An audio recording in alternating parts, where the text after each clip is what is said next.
Good morning, students. Welcome to the English class. I hope you all are fit and fine at your home. As you all know that we were doing lesson number 7, Fair Play. Today we will complete its third part because we have already done its part 1 and 2 in our previous lectures. Days passed and as ill luck would have it, Algu Chaudhary found himself in a tight spot. One of his fine pair of bullocks died and he sold the another to Samju Sahu, a cart driver of the village. The understanding was that Sahu would pay the price of the bullock in a month's time. So it so happened that bullock died within a month. दिन बीतते गए, दुर्भाग्य से अलगू चौधरी भी एक संकट में पड़ गया। उसकी सुंदर बैलों की जोड़ी में से एक चल बसा और उसने दूसरा बैल समझू साहू को बेच दिया, जो गांव में गाड़ी चलाने वाला था। उनके बीच समझौता यह हुआ था कि साहू 1 महीने के अंदर बैल का मूल्य चुका देगा। हुआ यह कि बैल 1 मास के अंदर ही चल बसा। Several months after the bullock's death, Algu reminded Sahu of the money he hadn't yet paid. Sahu got very annoyed. I can't pay you a penny for the rash beast you sold me. He brought us nothing but ruin. I have a bullock. Use it for a month and then return it to me. No money for the dead bullock, he said angrily. बैल की मृत्यु के कुछ माह पश्चात अलगू ने साहू से पैसे मांगे जो उसने अभी तक उसे नहीं दिए थे। साहू बहुत नाराज़ हो गया। मैं तुम्हें उस 2 कौड़ी के बैल के लिए कोई पैसा नहीं दूंगा। उस बैल ने तो मुझे बर्बाद कर दिया। मेरे पास अपना एक बैल है, उससे 1 महीने तक काम ले लो और बाद में मुझे लौटा देना।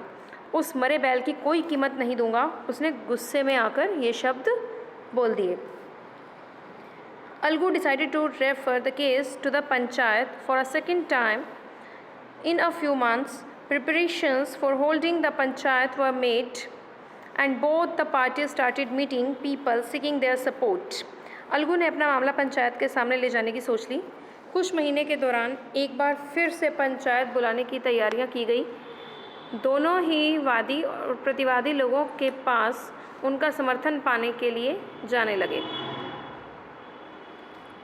The panchayat was held under the old banyan tree. Algu stood up and said, "The voice of the punch is the voice of God. Let Sahu nominate the head punch. I will abide by his decision." Sahu saw his chance and proposed the name of Juman. Algu heart sank and he turned pale. But what could he do? Panchayat पुराने वटवृक्ष के नीचे आयोजित की गई। अलगू ने खड़े होकर कहा, पंच के स्वर में परमात्मा का स्वर होता है। साहू सरपंच के लिए नाम सुझा सकता है। मैं उसके निर्णय को स्वीकार कर लूँगा। साहू को अपना अवसर दिखाई दिया तथा उसने जुम्मन का नाम जो है वो नॉमिनेट किया। अलगू का दिल बैठ गया तथा उसका चेहरा पीला पड़ गया और अब वह भी कुछ नहीं कर सकता था। The moment Juman became head punch, he realized his responsibility as judge and the dignity of his office. Could he, seated in the high place, have his revenge now? He thought and thought.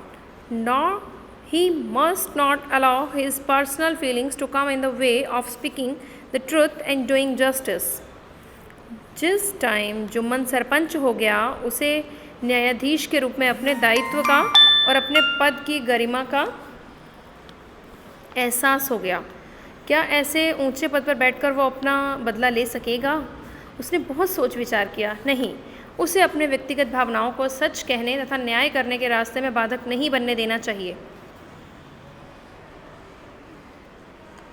Both Algu and Sahu stated their cases. They were cross-examined and the case was considered deeply. Then Juman stood up and announced, "It is our opinion that Sahu should pay Algu the price of the bullock. When Sahu brought the bullock, it suffered from no disability or disease. The death of the bullock was unfortunate, but Algu cannot be blamed for it." Algu could not contain his feelings. He stood up and said loudly over and over again, "Victory to the panchayat. This is justice. God lives in the voice of the punch." Algu और साहू दोनों ने अपनी अपनी बात कही,